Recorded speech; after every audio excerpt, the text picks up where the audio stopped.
Limited loss, limited profit அப்படிங்கிறது தான் இதோட சம்மரி. சரி, இப்போ இந்த அடிப்படையில் probability of winning a trade, அதாவது ஒரு ட்ரேடை ஜெயிக்கிறதுக்கான சாத்தியக்கூறு எதில் அதிகம், ஆப்ஷன் பையிங்லையா ஆப்ஷன் செல்லிங்லையா அப்படிங்கிறத நம்ம பார்க்கலாம். உதாரணத்துக்கு நம்ம நிஃப்டி எடுத்துக்கலாம். நிஃப்டி வந்து 24,000 ட்ரேட் ஆகிட்டுருக்கு அப்படின்னு நினச்சிக்குவோம். உதாரணம் தான் இது.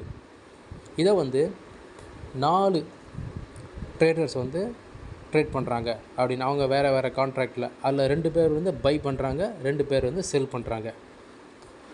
எப்படி அவங்க இதை வந்து கையாளுறாங்க அப்படிங்கிறத பார்ப்போம் ஒரு உதாரணமாக. சரி, இப்போது நிஃப்டி எடுத்துக்கலாம். நிஃப்டியோட கரண்ட் ப்ரைஸ் 24,000.